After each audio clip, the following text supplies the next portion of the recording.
Pak Alwi.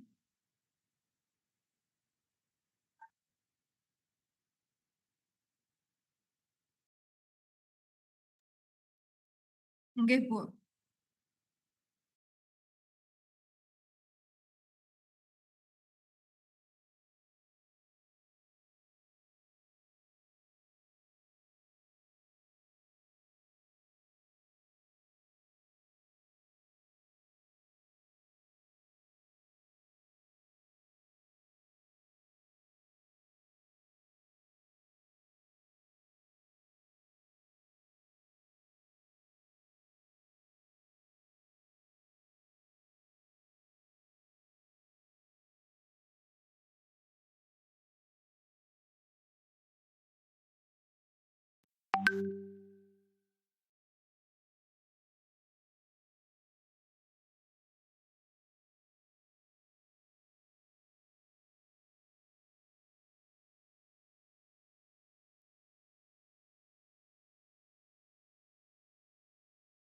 Sorry. Suara sudah masuk.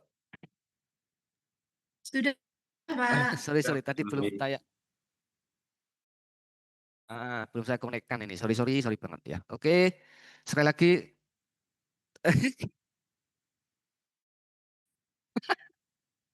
Isen aku. Iya, alhamdulillah, Bu. Takdirannya Pak Oke. Asnawi kasih Padang.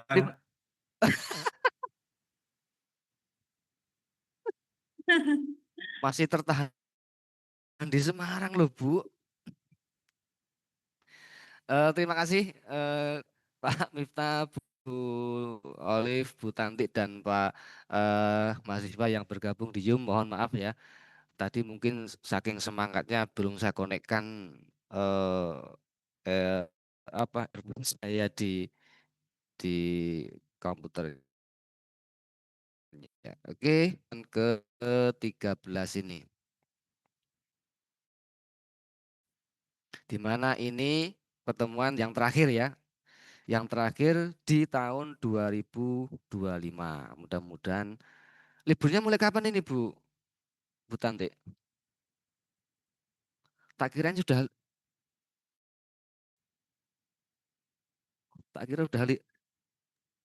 Alhamdulillah. Tak kira mulai sekarang ya.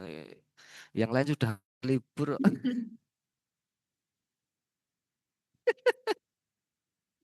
Iya, istri saya sudah libur, sudah mau minta liburan, nah saya belum liburan, gimana ini? Oke ya, ya tapi tetap semangat ya. Mudah-mudahan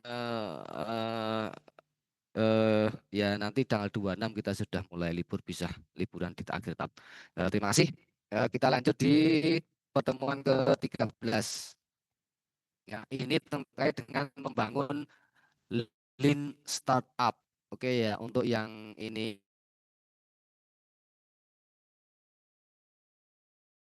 yang saya masih memakai template pertemuan materi pada pertemuan ke-13 yaitu membangun lean startup.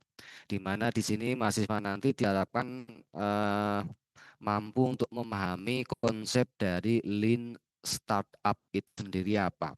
Kemudian menjelaskan elemen kunci ya dalam membangun lean startup, yaitu dari ketiga memahami penting, yang terakhir menganalisis penerapan startup dalam bisnis digital.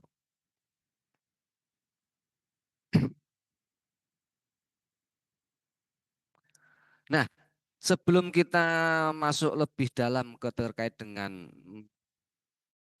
membangun dan juga mengaplikasikan lean startup ini, kita harus paham apa sih lean startup itu. Lean startup adalah pendekatan dalam membangun bisnis rintisan ya, yang menekankan pada proses membangun secara cepat, membangun produk maupun nanti terkait dengan jasa secara cepat, menguji ide melalui eksperimen nyata dan belajar langsung dari respon konsumen dengan menggunakan sumber daya seminimal mungkin. bikin. Jadi ini ada sebuah rintisan bisnis sederhana di mana ada produk yang nanti akan dipasarkan, kemudian produk itu nanti akan diuji dengan eksperimen dan nanti ada selanjutnya adalah menerima feedback respon dari konsumen. Tapi sumber daya yang digunakan itu ditekan seminimal mungkin. Ini adalah konsep dari lean startup. Mengartikan startup sebagai organisasi yang dirancang untuk menciptakan produk atau yang tinggi. Oleh karena itu, lean startup tidak fokus pada perencanaan bisnis jangka panjang, tetapi pada validasi ide secara tepat.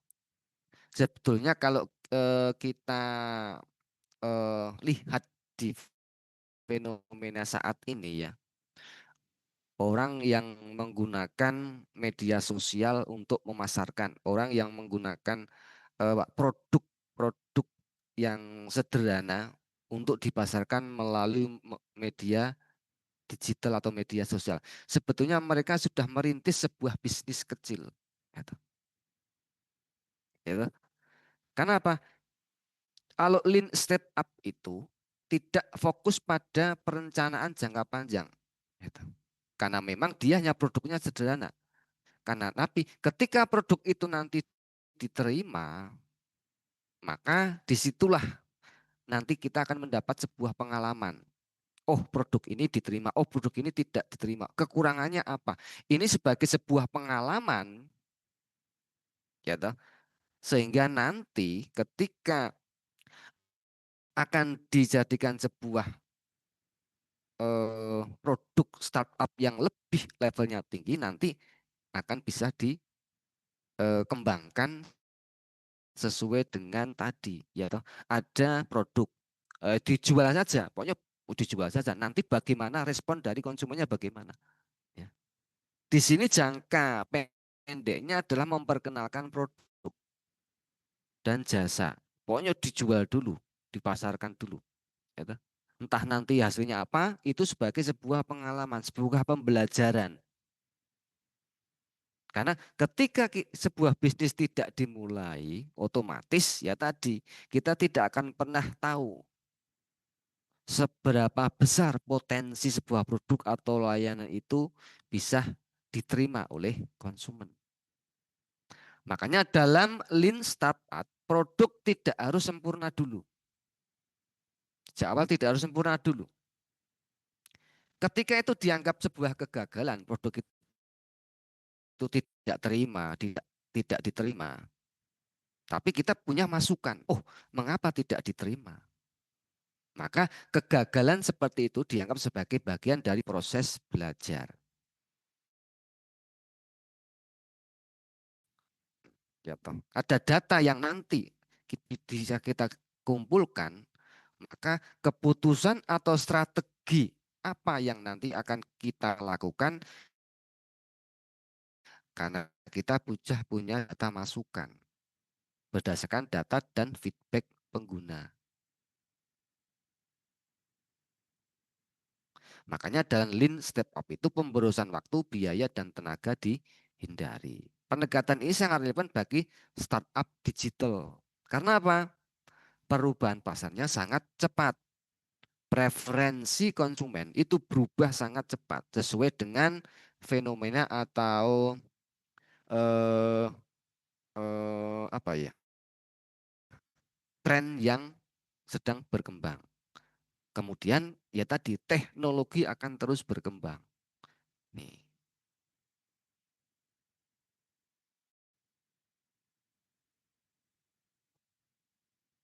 Nah, membangun startup khususnya di era ekonomi digital bukanlah hal yang mudah.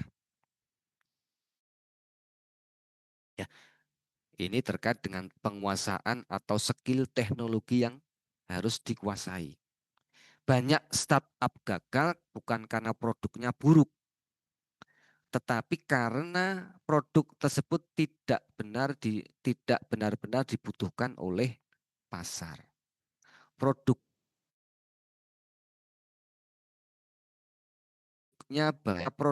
itu tidak dibutuhkan oleh pasar, ya juga kan tidak laku. Ya. Data menunjukkan bahwa sebagian besar startup gagal karena apa? Salah membaca kebutuhan konsumen.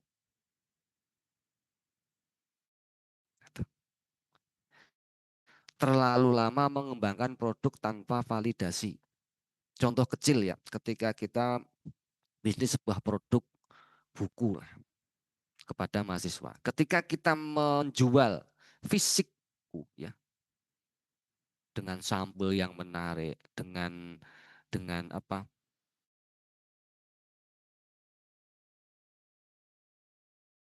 Dengan berbentuk buku fisik. Itu akan beda karena apa? Mereka harus membawa buku. Tapi kalau diubah menjadi bentuk PDF, ya toh, dijual secara online, akan lebih suka. Preferensi mahasiswa sekarang itu lebih tadi fleksibel, tidak harus membawa fisiknya, tetapi ya tadi bisa membaca dimanapun tanpa harus dibebani oleh mungkin berat buku yang mungkin nanti akan menjadi masalah. Tapi hanya dengan di digital ya, digital book akan lebih mudah dan nyaman dalam bawahnya. Yang kedua, data gagal karena apa? Terlalu lama mengembangkan produk tanpa validasi. Menghabiskan model bisnis konvensional ya yang tradisional itu yang mengandalkan perencanaan panjang dan riset pasar di awal seringkali tidak efektif dalam lingkungan yang penuh ketidakpastian. Ya, ada bisnis plan yang lengkap, ya. Tapi kita hidup di ketidakpastian itu, ketidakpastian ekonomi, ketidakpastian teknologi atau ketidakpastian preferensi konsumen, maka biasanya itu akan gagal. Oleh karena itu diperlukan yang lebih fleksibel, cepat beradaptasi dan fokus pada pembelajaran dari pasar. Jadi lean startup ini produk kok dipasarkan dulu. Ya, tidak harus produk itu sempurna. Nah, untuk penyempurnaan tadi adalah kita menggali dari pengalaman. Ada feedback tadi, ada usulan, ada masukan dari konsumen. Mungkin kita akan menerima ya banyak keluhan, tapi dari keluhan itulah kita justru bisa mengembangkan sebuah produk yang nanti dibutuhkan oleh konsumen. Bentuk apa sih yang paling mereka sukai dan paling mereka butuhkan dengan produk yang kita tawarkan. Maka Lean Startup hadir sebagai solusi atas tantangan dengan menekankan eksperimen cepat, validasi ide, dan pengambilan keputusan berbasis data yang nyata.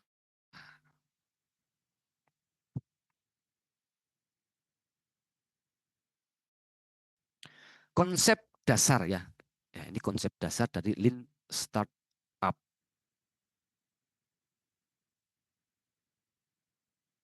Startup sebagai sebuah eksperimen.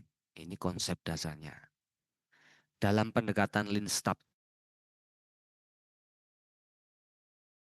ini sebagai percobaan bisnis, bukan organisasi yang langsung mencari keuntungan. Setiap ide bisnis dianggap sebagai hipotesis, sebagai asumsi yang perlu diuji di pasar nyata. Artinya bahwa karena nanti kita melakukan eksperimen, maka ide belum tentu benar. asumsi pendiri bisa saja salah. Dan hanya pasar yang bisa memvalidasi. Ini konsep awal, konsep dasar dari Lean Startup. Idenya tadi memang belum sempurna. Bisa salah, bisa benar. Hipotesisnya, asumsi yang dikembangkan bisa saja salah. Maka perlu diuji. Bagaimana mengujinya? Pasti serahkan ke pasar untuk memvalidasi ide ataupun asumsi kita dari si pembuat ide terkait dengan produk yang akan dijual atau tawarkan. Maka startup harus melakukan percobaan untuk menemukan model bisnis yang tepat. Konsep yang kedua adalah validated learning.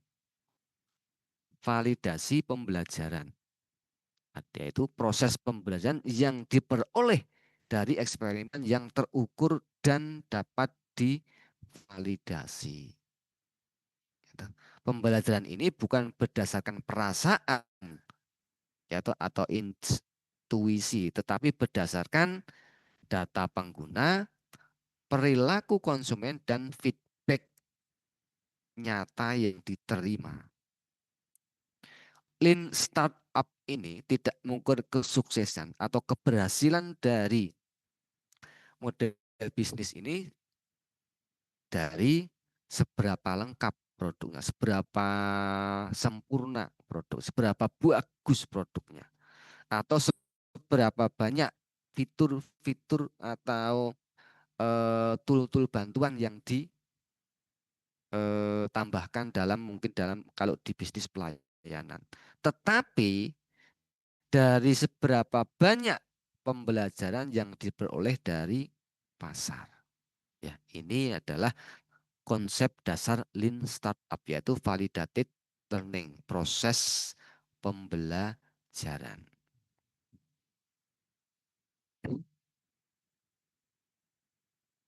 Yang ketiga adalah minimum viable product atau MVP.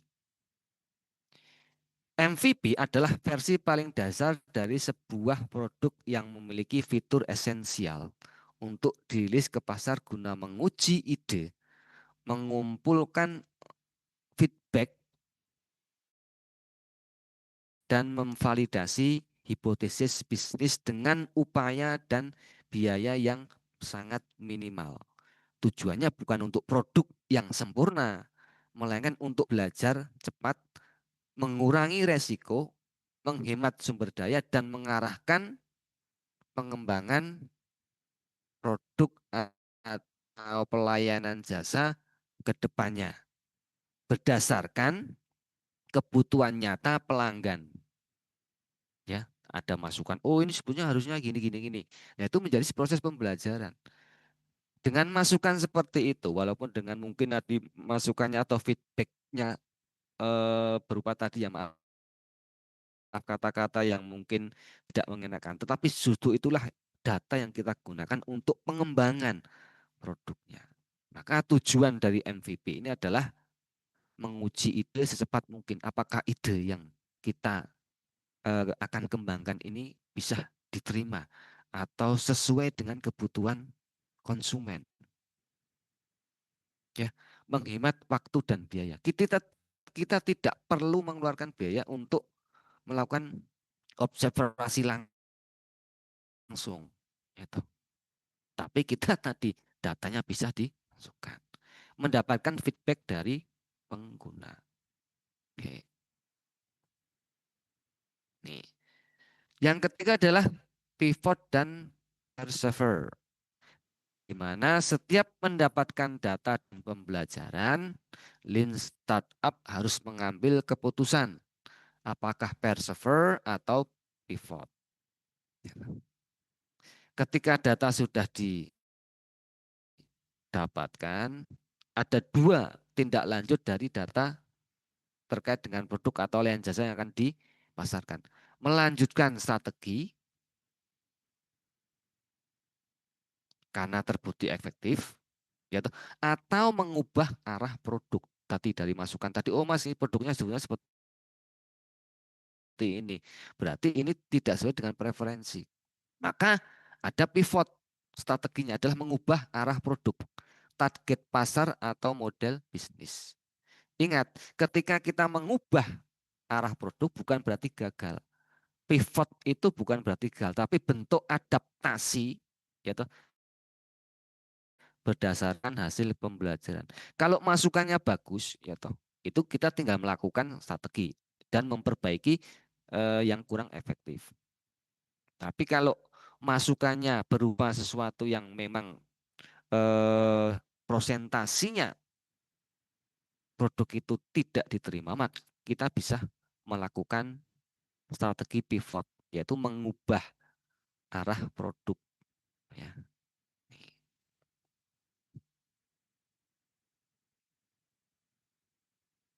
Ya. Contoh MVP ya. Ada kalau Anda sering di media mungkin akan mengenal Yapos dan Flip.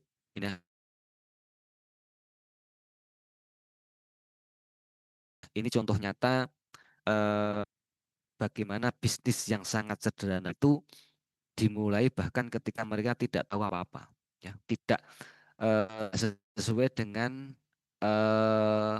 ideal. Yapos dulu itu adalah situs pengecer pakaian dan sepatu yang disiapkan oleh Nick Swarn pada tahun 99. Nah, Yapos ini awalnya hanya membuka situs berisikan foto-foto sepatu di toko dekat rumahnya. Ya, awalnya seperti itu.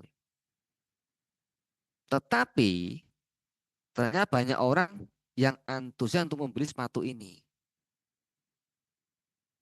Oke. Dari situs tersebut sebenarnya Nick awalnya hanya meneruskan pesanan ke toko tersebut. Jadi kayak reseller ya. Dan mengirimkan ke pelanggan. Upload foto-foto itu dan tawarkan di media sosial. Nah, dengan diterimanya bisa apa ya ide ini, lama kelamaan ya pos akan juga berkembang ya setelah mendapatkan dimasukan berbagai pengalaman pembelajaran, tidak hanya menjual sepatu tapi juga pakaian, tas, aksesoris dan lainnya. Ada juga Flip. Flip itu adalah aplikasi untuk mengirim uang antar bank dan mengisi e-wallet tanpa biaya administrasi. Ya, ini dirancang oleh Raffi Putra Aryan, Lukman Sungkar dan Ginanjar Ibnu Solikin pada 2015. Ternyata bentuk pertama Flip bukan aplikasi atau situs web. Bentuk awal Flip adalah Google Formulir. Saat orang ingin mengirimkan uang tanpa biaya administrasi, mereka harus mengisi formulir tersebut. Ide awalnya sederhana, mereka hanya menggunakan Google Formulir untuk mendaftarkan, membantu orang mengirim uang antar bank. Tapi sekarang, ya toh, dengan pengalaman yang ada, dengan masukan dari itu sekarang menjadi salah satu situs pengirim uang antar bank dan mengisi atau pop up di e-wallet. Ini sederhana ya, tapi berdasarkan tadi masukan pengalaman, ada feedback banyak sekali. Nah, itu sebagai pengalaman untuk mengembangkan produk atau layanan yang akan dijual.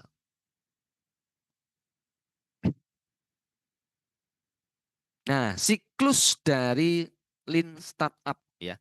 Oke, ada build, measure, dan learn. Siklus BML ini, build, measure, learn, adalah inti dari pendekatan Lean Startup. Di mana siklus ini rangkaian aktivitas dalam membangun Lean Startup ini menggambarkan bagaimana membangun produk, bagaimana mengujinya di pasar, lalu learn, belajar dari hasilnya. Ini tidak dilakukan satu kali, tapi berulang-ulang terus-menerus. Karena apa? Setiap siklus membuat produk. Semakin sesuai kebutuhan pasar, maka semakin efisien dan semakin matang. Proses build atau membangun. Pada tahap ini, startup membangun MVP, membangun minimum viable product, yang membangun ide yang tadi, sederhana saja lah. Yaitu versi produk yang paling sederhana yang dapat diuji ke pengguna. Dapat nanti dipasarkan dan pengguna akan melakukan masukan. Fokus tahap ini membangun fitur inti, menguji asumsi utama bisnis bukan untuk membuat produk yang sempurna. Ya, contohnya aplikasi dengan satu fitur utama. Sudah. Aplikasi terkait dengan gambar, menunya cuma satu. Itu aja. Tidak harus sempurna. Landing page sederhana, prototip layanan yang sederhana. Itu. Gojek itu dulu hanya pengen menghubungkan apa pengendara atau orang yang membutuhkan apa transportasi motor. Pengalaman membuktikan mereka tidak hanya mengantarkan orang, segala jenis pengantaran, entah itu barang, entah itu makanan, mereka juga melayani. Kenapa? Ya tadi preferensi, kebutuhan konsen untuk transportasi, tapi juga butuh kayak makanan tidak harus ke tempatnya. Itu satu aplikasi tetapi bisa menyediakan semua kebutuhan. Tujuan dari tahap membangun ini adalah menciptakan alat eksperimen, bukan produk final. Ya, nih.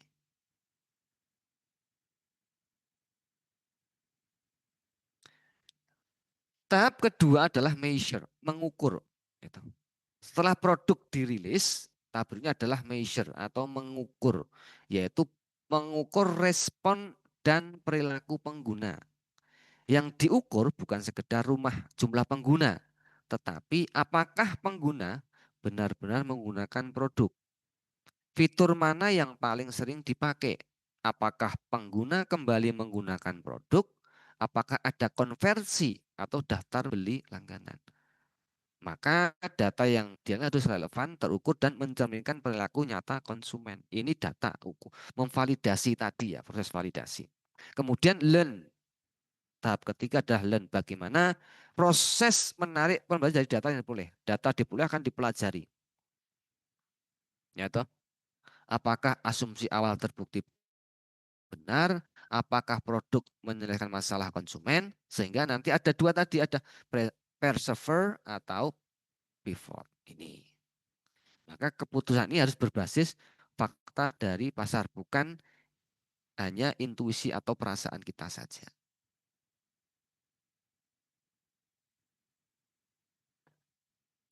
Eksperimen dan riset pasar. Dalam pendekatan lean startup, eksperimen dianggap lebih penting daripada riset pasar konvensional. Hal ini bukan berarti riset pasar tidak berguna, tetapi karena riset pasar memiliki keterbatasan dalam kondisi pasar yang dinamis dan penuh ketidakpastian. Keterbatasan riset pasar konvensional itu dilakukan melalui survei, wawancara, focus group discussion atau FGD. Ya toh. Masalahnya konsumen sering menjawab tidak sesuai perilaku nyata. Ya, kalau kita buat kuesioner, ya kuesioner bentuk apapun ya, kadang jawaban untuk menjawab kuesioner itu hanya niru-niru yang orang di dekatnya. Nah, tidak menunjukkan perilaku nyata. Jawaban bersifat opini dan asumsi, membutuhkan waktu dan biaya yang besar. Tidak selalu mencerminkan keputusan membeli yang sesungguhnya.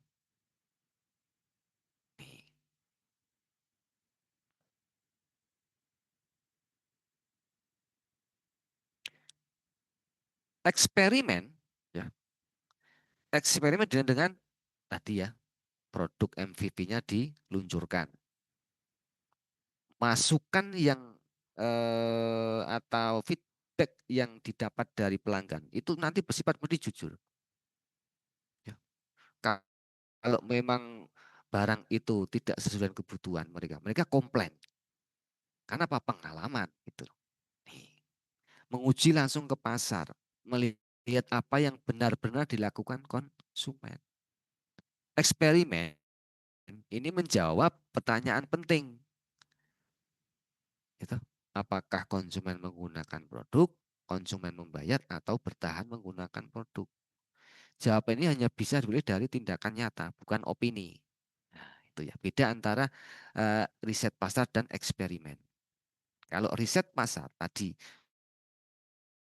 menyebarkan kuis, tanyaan, bla bla bla, wawancara, ya toh. Tapi kalau ini enggak, produk sudah dilakukan, langsung mereka jawabannya itu tadi. Kalau mereka tidak menggunakan produk akan terlihat. Kenapa? Ya tadi dilihat dari komplainnya. Dia dari tanggapan-tanggapan mereka terkait dengan produk langsung per individu. Data aktual lebih valid ya. Kalau eksperimen itu data aktual lebih valid. Karena apa? Eksperimen menghasilkan data penggunaan. Data konvensi, data retensi, data ini bersifat objektif, terukur, dan dapat nanti dianalisis. Maka dalam Lean Startup, data aktual lebih dipercaya daripada asumsi atau pemikiran pribadi.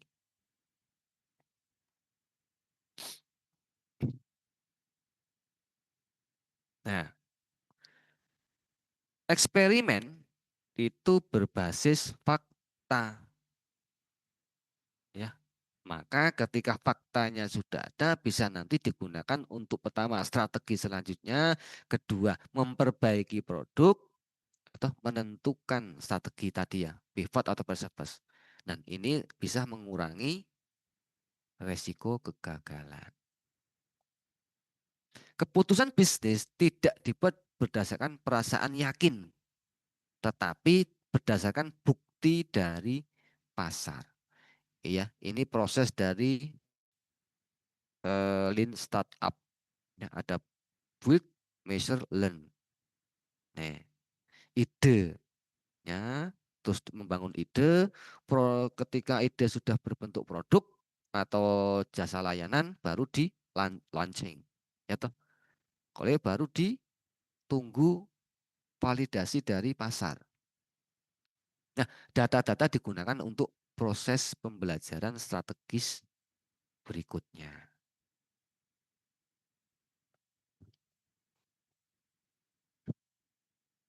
Oke, sekarang kita contoh dummy ya untuk penerapan Lean Startup. Aplikasi pemesanan makanan, platform edukasi online atau aplikasi keuangan digital. Ya, tahapan dari Lean Startup membuat MVP dengan fitur inti, misalnya hanya fitur pesan. Fitur yang lain enggak ya, fitur sederhana saja, fitur pesan saja lah. Kemudian dilakukan measure, mengukur jumlah pengguna, frekuensi pemakaian, dan masukan atau feedbacknya apa. Learn, memperbaiki fitur berdasarkan data, bukan asumsi. Ya, banyak startup digital besar memulai dari produk yang sangat sederhana.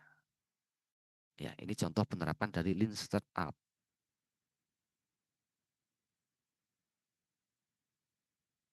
Ada lagi jasa, jasa kebersihan, jasa konsultasi online, atau jasa transportasi. Memulai dengan layanan terbatas. Menguji minat pasar melalui pemesanan awal. Menyesuaikan layanan berdasarkan kebutuhan pelanggan. Startup jasa sering menggunakan media sosial dan WhatsApp sebagai MVP sebelum membangun aplikasi. Dimulai dengan aplikasi yang gratis, ya toh. Bisa WhatsApp, bisa media sosial lainnya. Untuk melaunching ide bisnis tadi, ide bisnis produk atau jasa layanan. Nah, ketika feedback masukannya positif, nanti pembelajarannya di apakah membangun aplikasi tersendiri atau ketika modal belum cukup ya tetap menggunakan media sosial.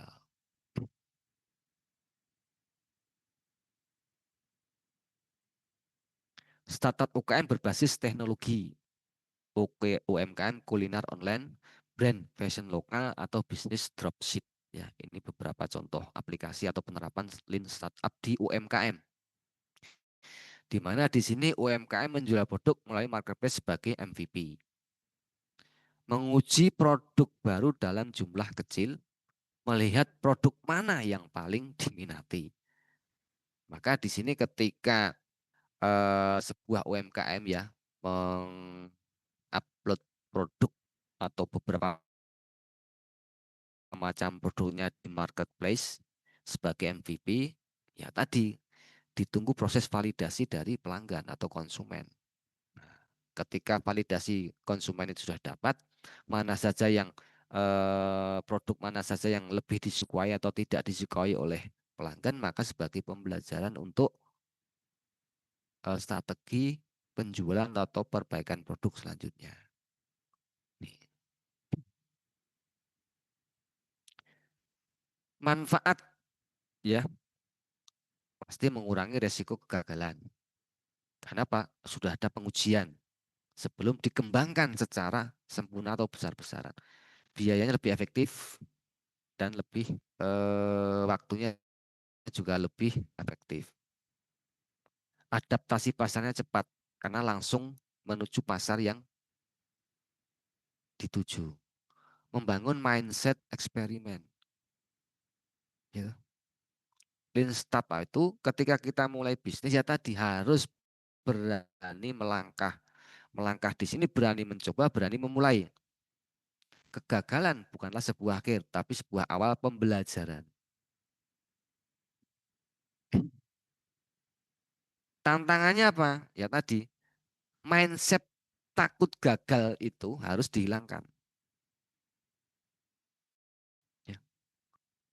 Lebih baik mencoba gagal gitu, daripada tidak mencoba takut gagal. Karena tadi mencoba gagal, kita tahu bagian mana yang perlu nanti diperbaiki. Tapi ketika kita takut gagal, kita nggak tahu bagian mana yang membuat itu gagal.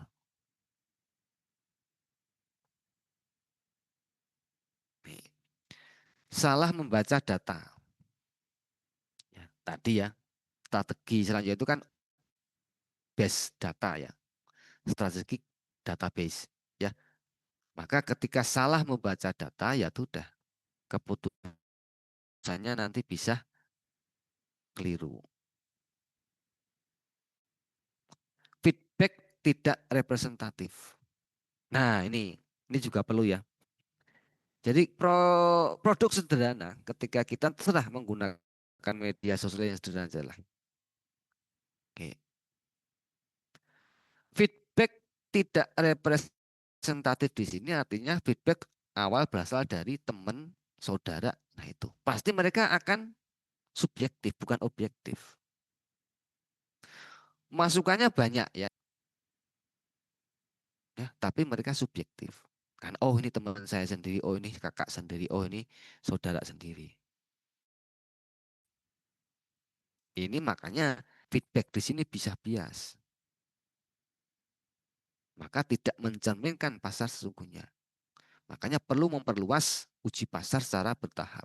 Ya mulailah diawali dengan mungkin teman eh, kerabat atau komunitas kita. Tapi ya tadi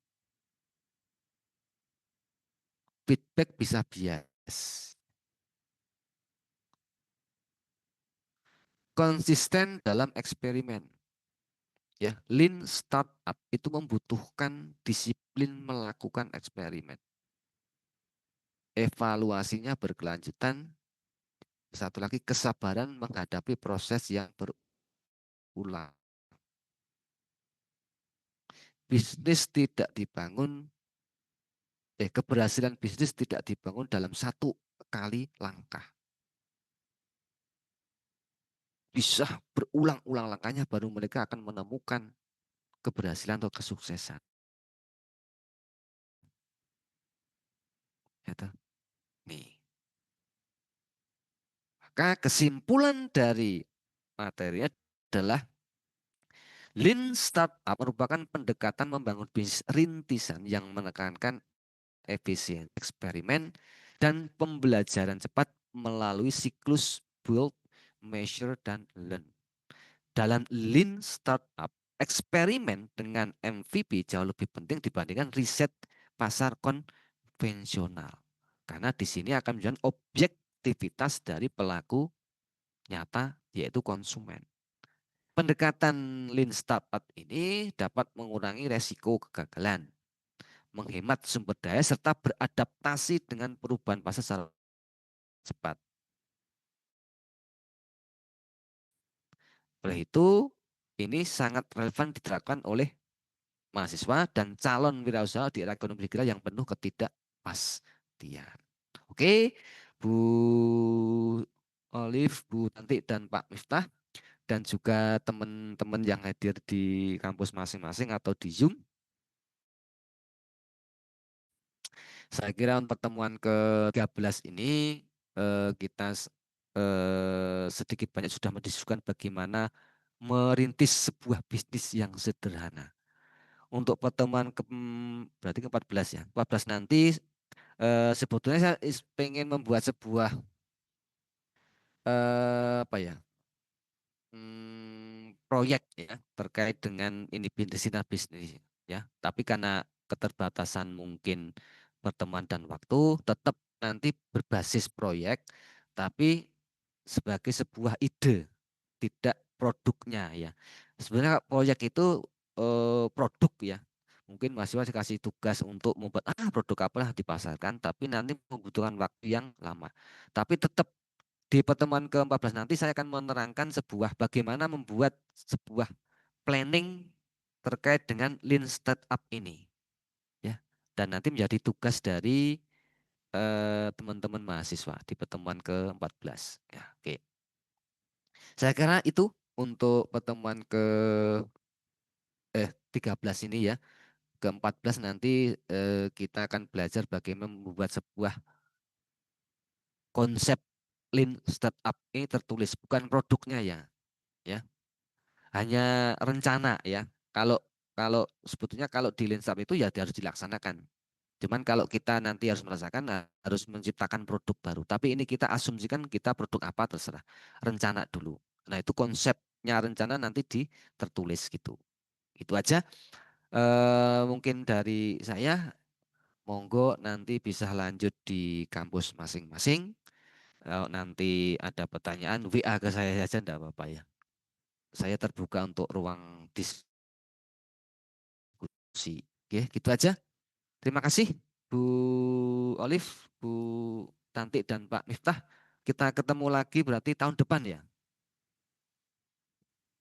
Oke, oke kita Ya, oke Bu Tanti. terima kasih Iya. Pak Oke ya. Adi, Tanti, Selamat libur Pak Iya, panjang. Miftah. sama-sama Bu Oke, Alif. siap. Assalamualaikum warahmatullahi wabarakatuh. Siap, Pak Miftah. Ibu. Iya, Oke. kemarin nggak ketemu sama Bu Alif sama Pak Alwi ya. Oh lah, nggak wajib kok Bu. Kantornya nggak wajib kok. Saya izin ambil rapot anak-anak Ibu. Oke, Ibu. Oh, Pak Izin Miftah, Bu mari. Alif. Pak, Pak Miftah nanti masih 1 minggu ini masih nanti siang masih Pak ya Masih, sama saya ya. masih. Saya tuh di semester ini sama Pak Miftah wah, hampir makul semuanya Pak ya. Hari Senin, hari apa lagi? Jumat ya. Jumat, Senin, Jumat. Hari apa lagi, Pak? Jumat ya. Kayaknya Rabu enggak tuh Pak? Rabu. Enggak kayaknya. Oh enggak ya. Di Rabu itu kan di Pak Sol sama Pak. Masa Pak Anu enggak Pak? Pak Edwin Enggak. SNA. Sama Pak Edwin Oh saya enggak enggak. ikut. Oh enggak. Oke. Oke ya, selamat liburan bagi yang nanti libur. Saya enggak libur ya, Pak. Enggak. Kalau tahun ini alhamdulillah Bu, saya liburannya agak tenang ya dapat hadiah-hadiah itu.